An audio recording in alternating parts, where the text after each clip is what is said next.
Hello, friend. It's Migraine Maker here once again with the N64 A to Z series, and today with the second game in the series, I feel the need for some speed. So we're gonna get into some jet fighting with AeroFighters Assault, which is the sequel to the nearly $10,000 game that's going for on eBay for the Super Nintendo, but this will be on the N64. Now, this game is I'm gonna go ahead and say it's a lot of fun. But man, the controls do take getting used to because everything is on your left stick. And if you play the N64 enough, like I do, you understand that that stick is not, trying to think of a positive term, but conducive for those kinds of things. So you have to do everything on that stick. And once you get used to it, it will take a little bit of time. It took me about 30 minutes or so to really get the hang of it, but you're still going to crash a lot. But we'll get into that a little bit more here.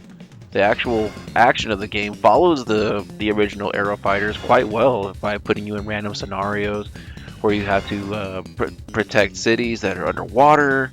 Although I'm not sure Tokyo having a thermonuclear explosion is really a good thing, Confirm but mission objective. I'm not going to comment on that part. But you do fly over cities. You fly in clouds and you fly over the ocean. So there are some variety with that, and there's some variety in the enemy details, such as a stealth bomber, a giant frigate, or this giant spider walking thing that's in the ruins of Tokyo. So the actual gameplay is actually pretty fun. I was running out of film, or I was running out of tape, as they say, as I was recording this because I was having a lot of fun with it. Now, that being said, it is hard. It's hard as nails.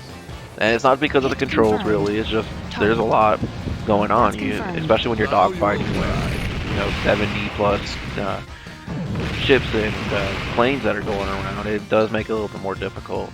And this is where the N64 really seems to struggle, is the draw distance. You can see little specks on the horizon, but by the time you get to them, you're basically going to collide with them. So it doesn't necessarily help out all that well, but it can certainly work out. The multiplayer mode is a lot of fun as well if you have a friend. Confirm mission Of course, objective. I don't, so I'm not going to go into that.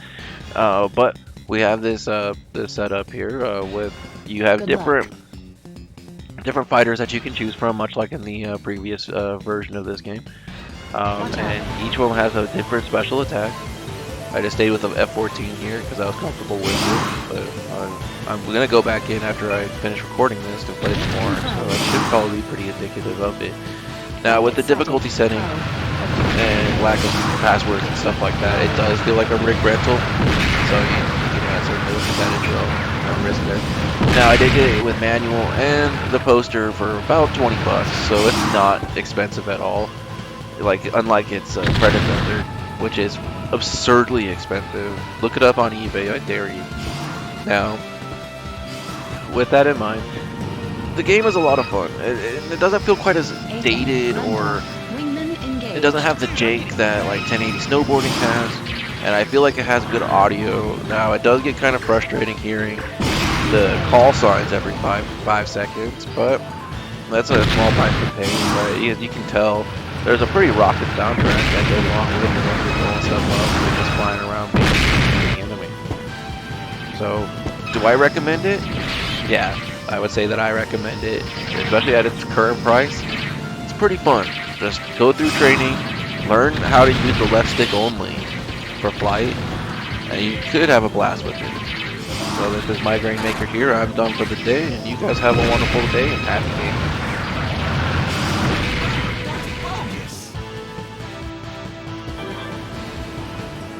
35. Volk is down. Watch out.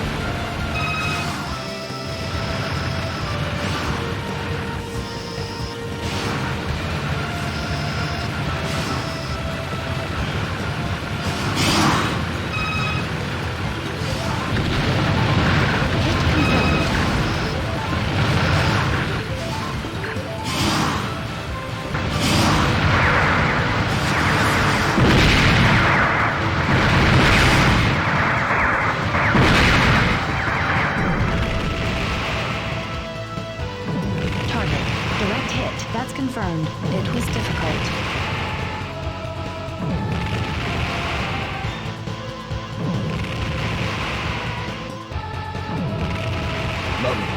SX. Yin. Scratch 1.